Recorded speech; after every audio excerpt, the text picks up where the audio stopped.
March themes. What are we doing this March for our different subjects, and what ideas can I give you?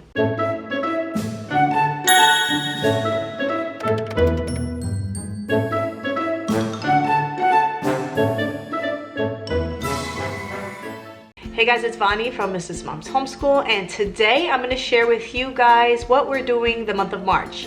I started a little series where every month I share with you guys the different things that we're doing every month for every subject. And today we are going to talk about the month of March. So I'm just going to jump right into it. For our habit training, I've told you before, we use laying down the rail. And this month's habits are going to be diligence and observance. I decided to do two of the habits. We have one that we do daily, which is diligence. I really want the kids to learn how to be hard workers, whether it's with their school, their sports, their chores, with whatever they do. So this whole theme of the year is just doing the best that they can at everything that they can do.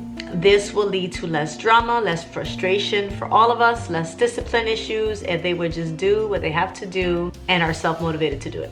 The observance part, we are going to throw into one of our electives, which I'll get into in a little bit, but it's going to be teaching them how to just sit and observe things and just be more observant in general with different exercises, and I'll get to that in a minute.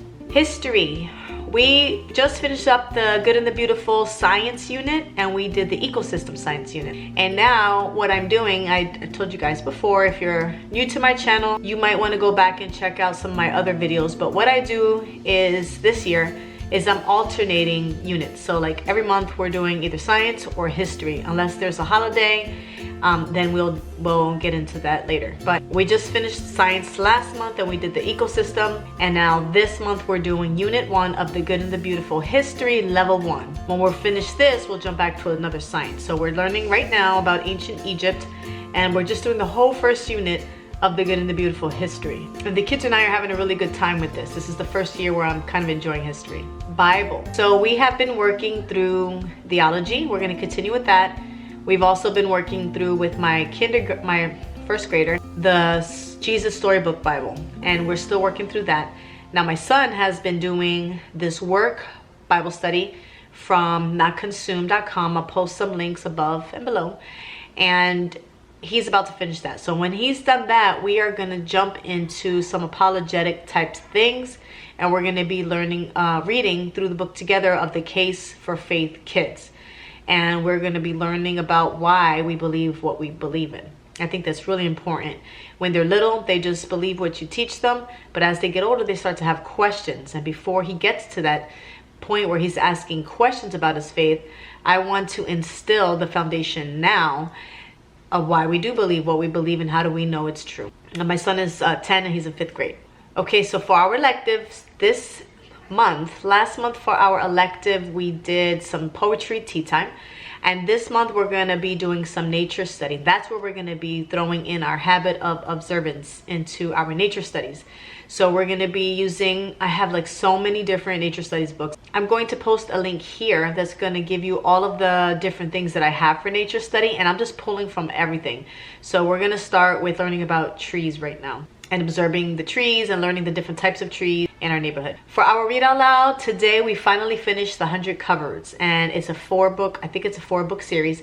So we are going to hop into the second book called, I believe it's Dandelion Fire. Once I go pick that up from the library today, we're gonna jump into that for this month and try to finish it up for the month of March. For my sons and my daughter's books that they're going to be reading for the month, 5th grader is going to be reading James and the Giant Peach. And since that's a short book, after that, I'll probably have him read another one of Roald Dahl's books. There's one called The Glass Elevator, just so you can read the same, different stories from a similar author. And then my kindergartner, we're going to be reading through the Princess in Black books. If you guys haven't heard of the Princess in Black, I just found it on Amazon. It's a really cute series about this princess who's also like a ninja. So I'll link those books in the description below, along with everything else that I'm talking about. And if you want to see any reviews on things, I have a curriculum playlist where I'm just reviewing all kinds of stuff, and I have another playlist that has all of my homeschool goodies. So if you wait to the end of this video, you'll see links to those as well. And last but not least, the most fun part of our homeschooling are our specials. I kind of just added this into the theme, but I figured it'd be a good idea to tell you guys like what kind of holidays we're celebrating and if we're doing any special activities with our co-op and any field trips that we are having. And just to give you guys a reminder to add some fun into your homeschool. So you know, March is St. Patrick's Day, and every March we always do a video on St. Patrick's Day. We do a book, and we always make a leprechaun trap. So we are going to be doing that as well. I'm not sure what day St. Patrick's Day falls on this year, but either way, even if it's on a weekend, it's something that we're going to be doing. We also have some field trips coming up. So my zoo membership expires in April, next month. So we're going to be going to the zoo, and since we have the membership to the zoo, we can pay just $20 extra per child, and they can do the encounters with the different animals. So my son loves penguins, so I think we're going to set up to do the penguin encounter this month, and then if I can squeeze in another zoo trip next month, we will do the elephant encounter because that's my daughter's favorite animal. There's also a strawberry festival coming up here in Florida, so we're going to attend that, God willing, for the first time ever. It's on a Thursday, so I figure we could go during the day with their dad and make it a little family field trip. If you guys want to follow on all these adventures, make sure to check out my Instagram. I'll post my handle there where I post extra things that I don't make videos about. And these are just to give you different ideas of other things that you can do to add joy and fun into your homeschool, along with some of my thoughts on different homeschooling topics. We have a field trip coming up with our homeschool co-op to see this amazing puppet show. It's a theater, and the puppets are like supposed to be fantastic, and so we're gonna go check out this puppet show. Hello. Have it to sleep with. Okay, I'll sleep. Since you gave me Freddie. Thank you, baby. Well, now I have a buddy here with me. There's also 2 other field trips that we're gonna do. It's not part of our homeschool co-op, but we're gonna invite some friends to go with us. We have a place here called Cracker Country, and I have a video in the card above, and I have a playlist that shows you different things to do in Florida. So if you guys are ever here, if you live here, Cracker Country is a cute little reenactment place where they have buildings and stuff from the 1900s, and they have homeschool days, and now they're having 2 events coming up this month. One is for inventions in the 1900s, and one is chores that the children do.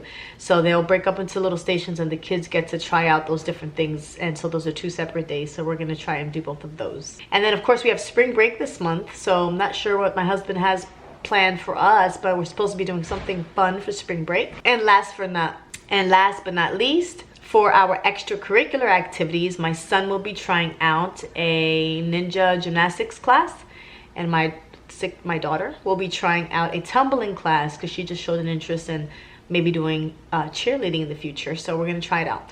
And that's it, guys. That's all the things that we're doing this month of March. I try to switch everything up every month to make it more exciting for my kids, but also for myself, because, you know, it gets mundane just doing the same thing over and over and over and over again. And I'm a person who needs a little bit of excitement, and so I like to bring that into our homeschool. So make sure you guys subscribe, check out my other monthly themes, and I want to thank you guys so much for watching, and I'll see you in the next video.